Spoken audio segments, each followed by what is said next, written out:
6 weeks ago, silver was trading above $100 an ounce. Today, it's at $68. That's not a dip.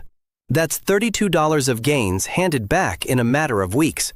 And if you bought anywhere near the top, you are looking at a position that is deeply underwater on a metal that everyone said was going to keep running. So what do you do with that? Do you hold and wait for the next leg up? Do you cut the loss? Do you add more here and treat this as an opportunity? The answer depends entirely on whether you understand what actually caused this move, and whether those forces are still in play right now. Because if you don't know what broke the rally, you cannot know when it ends. You'd just be guessing in one direction or the other with real money on the line. That's what this video is about. Today's session, today's setup, and what the structure of this market tells you about what comes next. Silver's correction from above $100 to the current $68 is not a mystery. Two forces drove it, and they are both still running. The first is the dollar. The US dollar index is sitting near 99.40 today, and it has been firm. When the dollar strengthens, silver gets more expensive for every buyer outside the United States.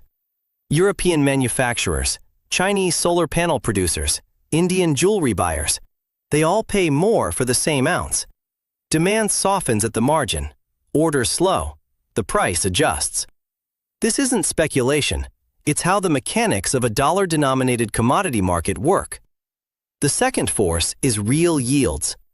The 10-year Treasury is yielding around 4.35 to 4.38% right now, and after accounting for inflation, real yields are near 2%. That number matters because silver pays nothing. You hold an ounce and it sits there.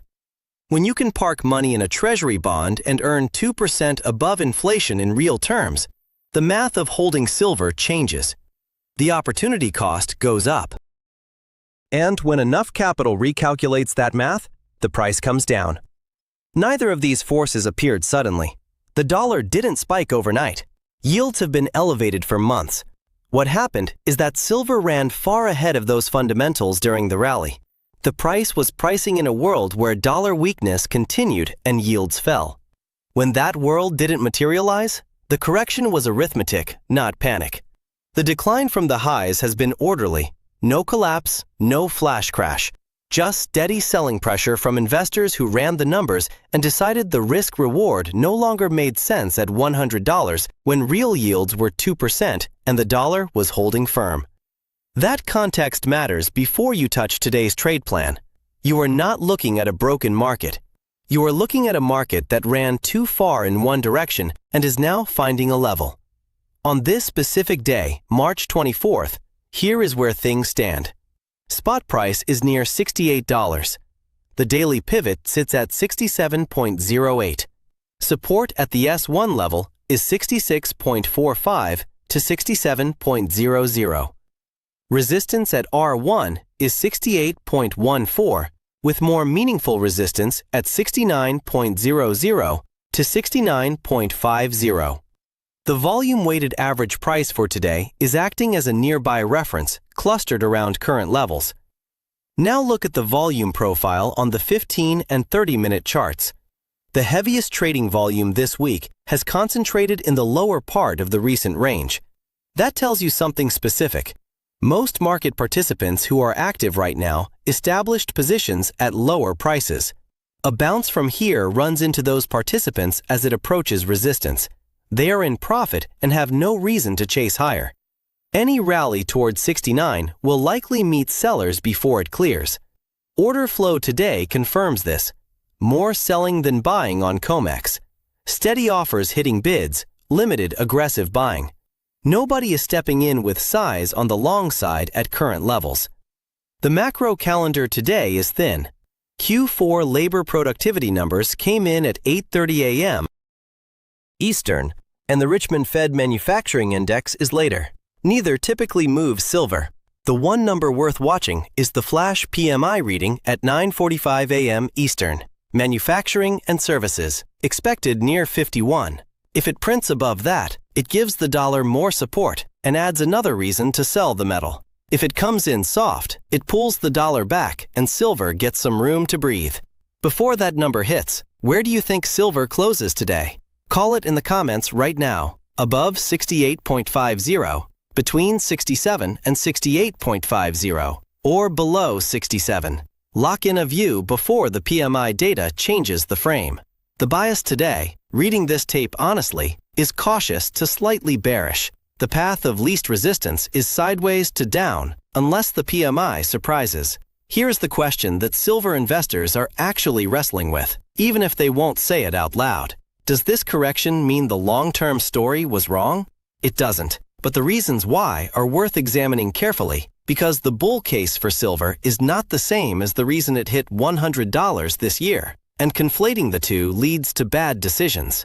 The structural case for silver is built on supply and demand, and the numbers there haven't changed. The silver market is in its 6th consecutive year of structural deficit, meaning industry is consuming more silver than mines are producing. COMEX registered inventories, the metal that is actually available for delivery against futures contracts, sit near 79 million ounces. That is one of the lowest levels in recent history. When registered stocks are that tight, any sudden surge in demand can move the price fast.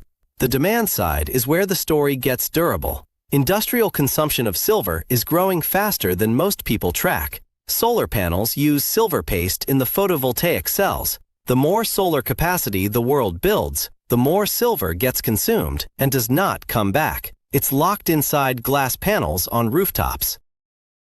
Electric vehicles use silver in their electrical systems. AI hardware and data center infrastructure require silver in high-performance electronics. These are not cyclical demands that disappear in a slow quarter. They compound year over year. China's industrial silver imports have remained strong. Green energy build-out globally is not slowing. The deficit story is real, and it is getting larger, not smaller. Now the counterweight. Central banks, which have been net buyers of gold for years, are not buying silver. Safe haven demand today is minimal. The dollar is absorbing that flow. And a structural deficit doesn't set the price on a quiet Tuesday when real yields are near 2% and nobody is scared. The market can stay in deficit for years while price trades sideways or lower if financial conditions are working against it. The honest read is this: the long-term case is intact. The short-term case depends on the dollar and yields, and both are currently headwinds. One question worth sitting with: at $68, do you think silver's industrial demand story is already priced in?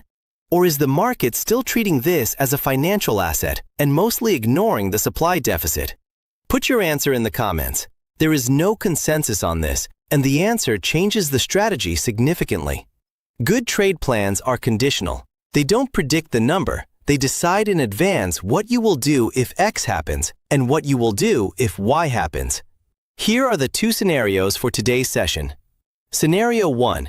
PMI comes in at or above the 51 consensus. The dollar holds or strengthens. Silver grinds toward resistance.